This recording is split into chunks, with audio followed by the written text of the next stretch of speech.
What is that? What?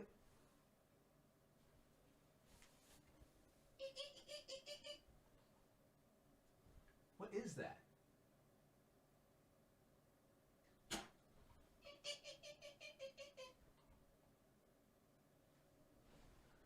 Okay. I think it's better.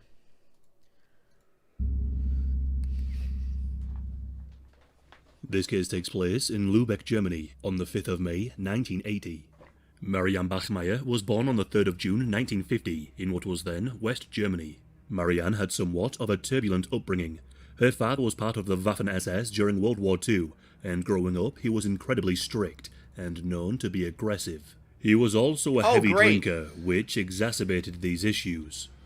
When she was 16 years of age, she fell pregnant. However, she was encouraged to give up the child for adoption, and she agreed. Then when she... Why you only watch crime? Why you only complain? I don't only watch crime. The fuck you talk? We literally just we talked about shit. What about the M&Ms? Is that crime? I mean, technically, I guess you could consider it a crime. But I don't just watch crime shit. Also, you guys always ask for it. So how is it my fault that I watch crime videos when you guys are always like, Mr. Ballin, watch Disturbing, watch this guy, watch crime. I do you guys tell me to do because I care. And then when I do that, it's not good enough.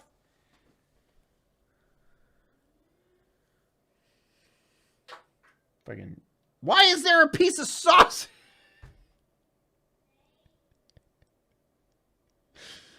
There's a piece of sausage in my pocket, Amy. What the fuck? There is a piece of sausage in my fucking pocket, Amy. Amy, where are you? Okay, I know you're fucking here, Amy. Amy. Where are... Yeah, okay, I know you fucking hear me. Where are you?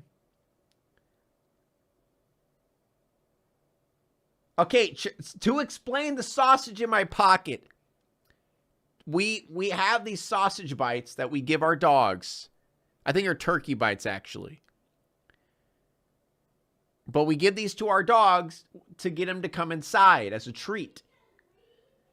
And Amy had a bag of them. So she must have slipped a goddamn piece of meat in my pocket when I didn't know. The fuck is... What is... was 18, she fell pregnant again with her boyfriend at the time. Shortly before giving birth, she suffered an SA and was extremely traumatized. Because of this, she was again encouraged to give up her child. At the age of 22, she fell pregnant again. Her boyfriend at the time decided to leave, but this time, she wanted to keep the child and raise them herself. On the 14th of November 1972, Marianne gave birth to a baby girl and named the child Anna. Marianne worked in a bar, so when Anna got a little older, she would bring her daughter to the bar whilst she worked, in order to be able to provide. On the morning of the 4th of May 1980, when Anna was 7 years old, Marianne and Anna got into a heated argument. The following morning, on the 5th, Marianne overslept. Because of this, Anna did not attend school and would go and play in the streets instead, something that was all too common. That's common? Okay, I mean, to be fair, I guess this was back then, you know, in Germany, so... Maybe that's just normal? Marianne had a photo shoot planned for the afternoon. She owned a rather unique Volkswagen camper van, and a magazine wanted to snap some photographs. To shoot, Marianne met with a couple who were also her friends. Marianne felt as if she was struggling as a single parent, and spoke to this couple about adopting Anna. When Marianne returned home in the afternoon, she shouted for Anna, who should have been home. But... she was nowhere to be seen. Marianne called the police and reported her daughter missing. She assumed that Anna was still angry from the argument they had and was hiding at a friend's house. Marianne was simply hoping that the police would be able to assist her in finding Anna at one of her friend's houses. So, the police, along with Marianne, got to work and tried to find Anna, although their search proved to be unsuccessful. Not a friend nor anyone else had seen Anna anywhere. But it wouldn't be long until what had happened came to light. That very same afternoon, a woman entered the police station and told the officers that she had some horrific information. This woman told the police that her husband had confessed to her that he had killed a young girl. The man's name was Klaus Grabowski. Klaus was a 35-year-old butcher with a very disturbing past. He was a convicted... Dude, butchers, man. Butchers. You guys remember that one video where that lady who was like a professional butcher like killed her husband, or I guess ex-husband, chopped him up into pieces, cooked him, skinned him, hung up his skin as like a curtain, cooked him, cooked like 4 meals with his body, and was going to feed those meals to his kids. Dude, butchers, man. I don't know. I mean, I'm not saying all butchers are crazy, but if a butcher happens to be crazy, honestly based, oh dear God. Offender, having essayed 2 young girls in 1975. Yeah, exactly. In 1976, he was convicted for these crimes and was given a choice: spend an indefinite amount of time in a correctional facility or chemical castration. Klaus opted for castration. He was given therapy, medication, and injections as treatment, although this could be reversed, and regular checkups to ensure that chemical castration was still working was not mandatory. At some point, Klaus did seek out a medical professional who helped reverse the effects of the chemicals, allowing him and his wife a chance of starting a family, which in itself is a terrifying prospect. The medical professional in question was unaware of Klaus's prior convictions because they had failed to probe any further. If they had dug any deeper, they would have seen that Klaus was a convicted offender. On the 5th of May, 1980, the day that Anna went missing, Klaus's wife had gone to work and he was left home alone. As Anna was walking around the streets, she bumped into Klaus, a man that she knew of. The town was small. Everyone knew everyone. What exactly happened here is unclear, but Klaus was able to get Anna inside his house by telling her that she could come inside and pet his cat. Inside, Klaus grabbed a pair of his wife's tights and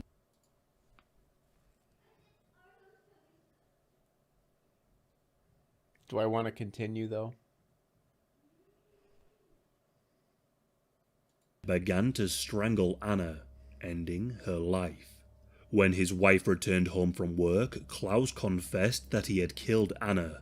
She went right to the police and told them everything she knew. After his wife left, he placed Anna's body inside a cardboard box and buried her by the side of a canal. Klaus's wife returned to the house with the police. However, he was nowhere to be seen. They did, however, find a note, and the note was written by Klaus.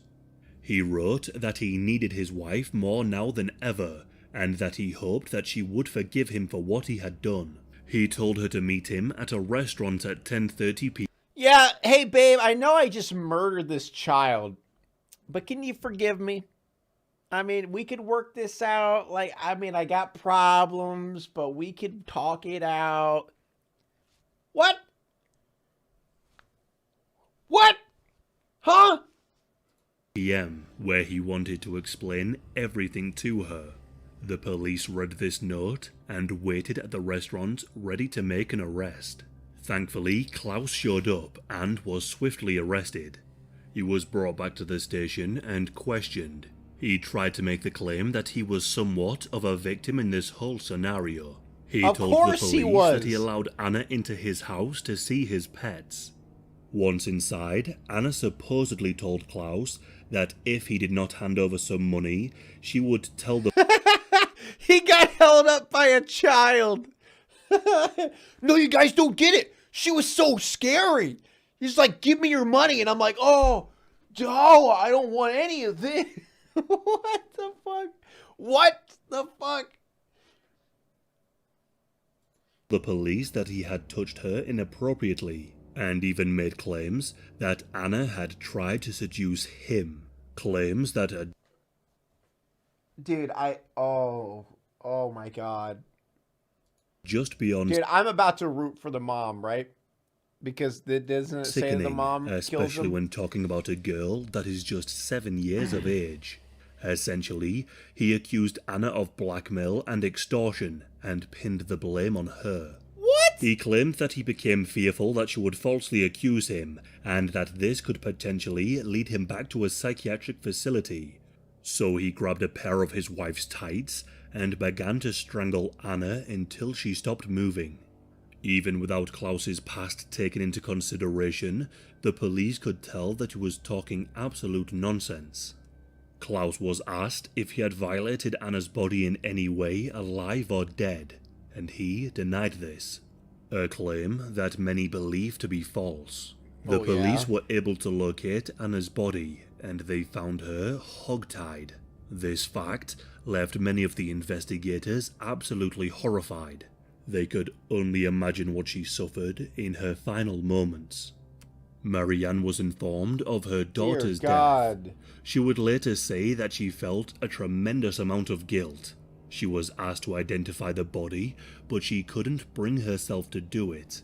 She also refused to speak to the police. The police did become a little suspicious of Marianne. They were confused as to why she never let's just go back to the M&Ms, guys. Klaus was arrested and charged with the murder of Anna.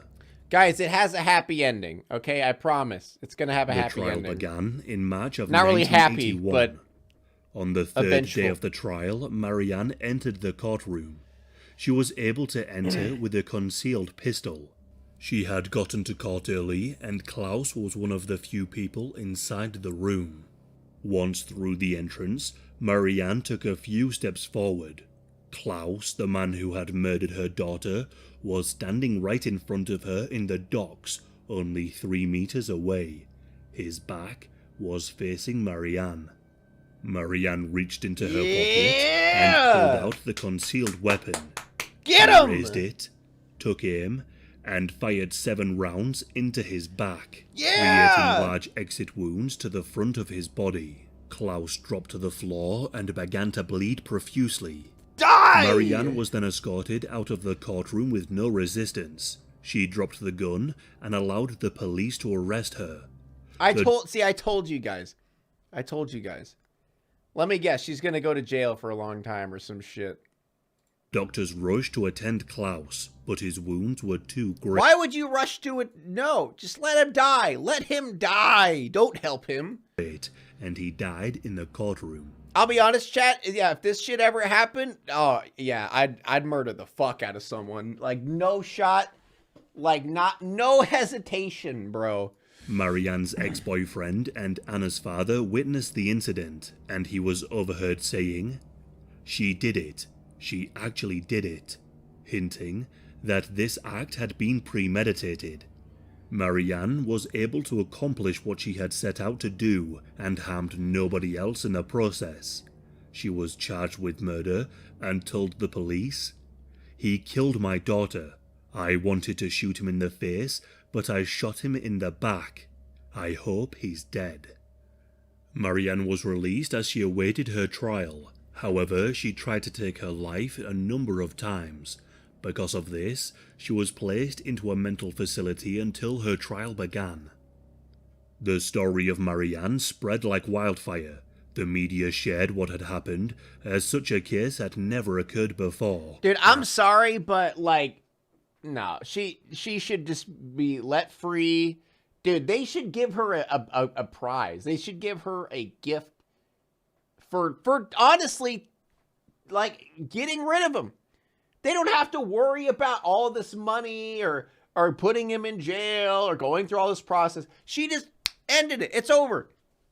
She just saved them all this time and probably a bunch of money just by walking in and shooting the guy. Like, give her a medal. Do something. And it divided many. The press dubbed her as the Revenge Mother, and some painted her as a hero. But some saw her as a negligent parent who enjoyed the publicity she was now receiving. People were also worried that this case of vigilantism would encourage others to carry out their own justice. Court proceedings would begin in November of 1982, and Marianne was facing a life sentence. Her legal team needed to prove that it was a crime of passion and not premeditated. That way, she would be able to get a more lenient sentence. Large crowds gathered, along Actually, with who am I kidding, dude? It's the 80s, and she's a woman. swarms of media photographers.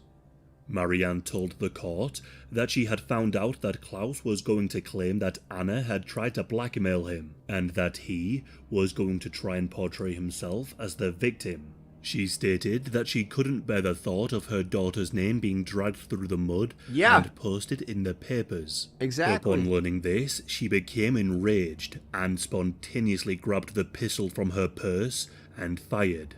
Because Marianne claimed to have acted in the heat of the moment, it would mean that she was guilty of manslaughter and not murder.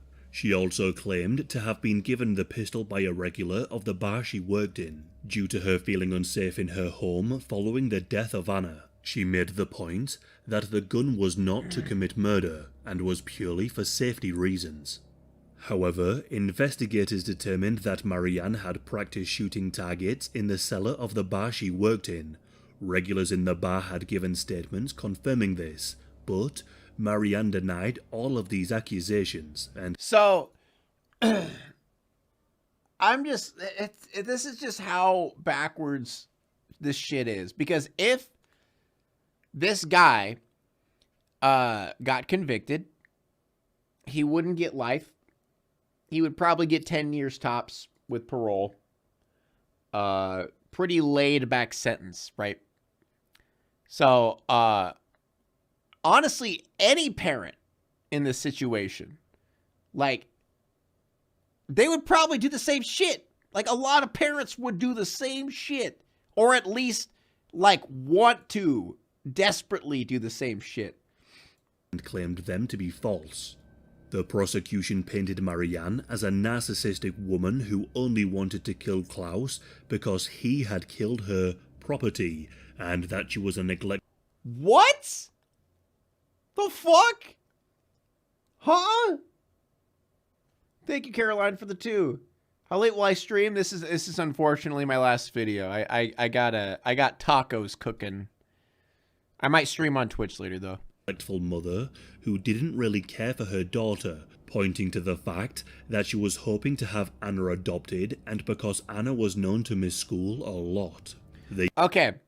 I will admit that. Yeah, she didn't technically take care of her daughter that well. And I'm assuming the reason she was looking for adoption isn't necessarily that she didn't want to take care of her, but more of the fact that she felt like she was an unfit mother, which is actually what a lot of, single mothers tend to feel like sometimes. But if you're a mom or any parent, you understand this. Like, this isn't, I don't know. There's a connection that you can't explain unless you have a child. They insinuated that it's not Taco Bell. Guess what, guys? I'm making authentic tacos tonight. Authentic. It's not Taco Bell. That Marianne was a cold-blooded killer who craved attention and a purpose in life, and saw murder as an opportunity to achieve this. Many members of the public did find the media photographs of Marianne to be rather odd. They remarked how she seemed to be acting as if she was being photographed by Vogue magazine. She didn't appear to be the grieving mother that she should have been. On the 2nd of March 1983, Marianne was found guilty of manslaughter and unlawful possession of a firearm. She was sentenced to 6 years in prison. However, she would only serve 3 years. Oh! Following her release, Marianne sold her life story to a German magazine for $250,000 and used the money to pay off her legal bills. She has also been the subject of many German documentaries, and movies have all— Is this... Wait. What? Is this a W? Is this actually a W? also been made sharing her story. Sadly, Marianne suffered with cancer towards the end of her life. She allowed a film crew to document her final days and passed away on the 17th of September 1996, aged only 46. She was buried in the same grave as Anna. Wow. An actual W. Weird. Now it's time to walk away. I hope you enjoyed your stay. Did you laugh or cry or maybe subscribed? I'll thank you either way. You know I will miss you. I hope you return. Tell your friend or your mother to get me more views, please.